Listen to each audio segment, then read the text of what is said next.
Oh, your mama, you do that? Oh my God, you do that to me?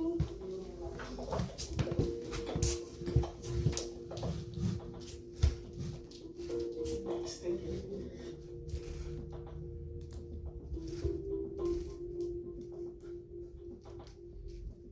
Valentine's Day in Sacramento, 2024.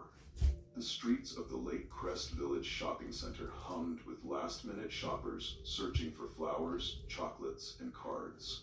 Warm lights illuminated storefronts as couples walked hand in hand, celebrating their love. The clock neared 11:15 p.m., and while most of the city was winding down their romantic celebrations, the parking lot of the shopping center still held a few lingering cars. That night, as countless couples across Sacramento exchanged gifts and shared intimate dinners, a different scene was about to unfold. While romance filled restaurants and homes throughout the city, the Lake Crest Village shopping center would become the site of an unthinkable act, one that would forever change the lives of two young children and tear apart a close-knit family. Chastity Sparkman moved through life with an energy that drew people in. At 26, she embodied the spirit of a young entrepreneur, her own business hair products while pursuing her psychology degree at Sacramento City College.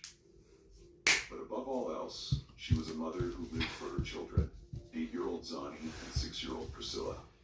In a family of 20 siblings, Chastity stood out for her ability to keep peace and maintain connections. Her father, Alfonso Sparkman, often spoke of her forgiving nature and how she could turn any disagreement into an opportunity for reconciliation.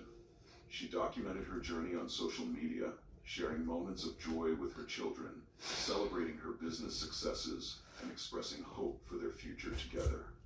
That future, however, would be cut tragically short on a night that was meant to celebrate love. Before we continue with Chastity's story, I need to speak directly to you, our viewers. If you found yourself drawn in by the details so far, there's a reason. Stories like Chastity's matter. They hold lessons that could save lives.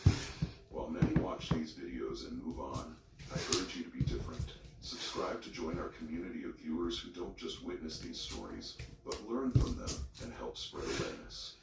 The events you're about to hear left 2 children without their mother, a father behind bars, and a family searching for answers. In the coming minutes, we'll explore how a childhood romance transformed into something that would end in tragedy.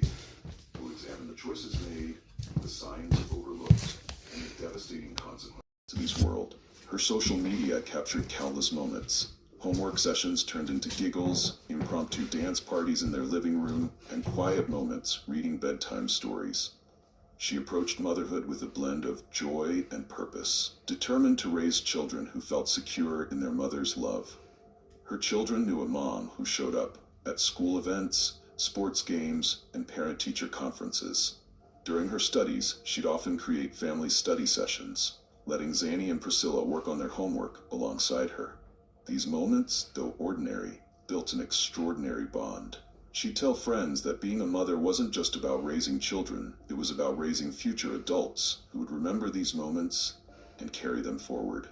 Forgiveness wasn't just a word for Chastity, it was a practice she lived by. Her family recalled how she'd often be the first to extend an olive branch after disagreements. This wasn't weakness, but rather a strength born from understanding the value of family bonds. She taught her children the same principles, showing them how to navigate conflicts with grace and maintain relationships even through difficulties. These lessons in forgiveness and family loyalty would become part of her lasting legacy to her children. Chastity and Isaiah's love story began in their teenage years, blossoming into what many saw as a fairy tale romance. Friends described them as inseparable, often seen walking hand in hand through their Sacramento neighborhood.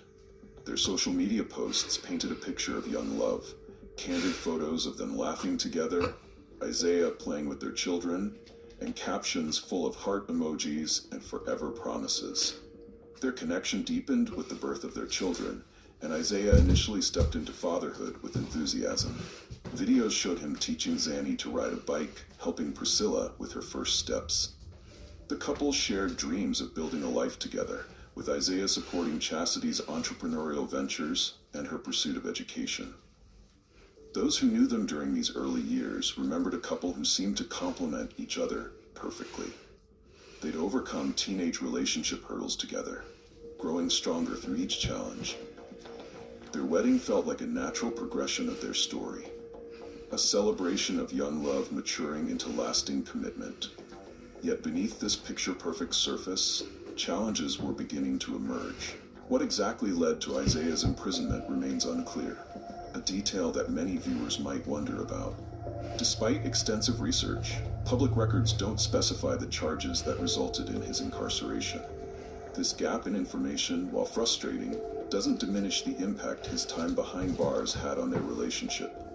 Initially, Chastity demonstrated unwavering loyalty during his incarceration. She maintained consistent contact, scheduling regular calls to update him about their children's milestones and daily lives. However, the strain of separation began showing through their jail phone calls.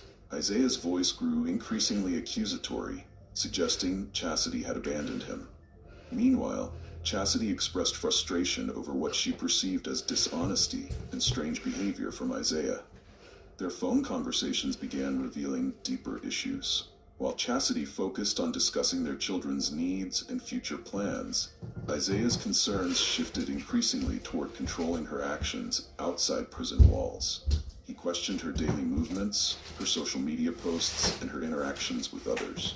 These calls, once a lifeline between them, transformed into tense exchanges. Isaiah would switch between expressions of love and accusations of betrayal, often in the same conversation.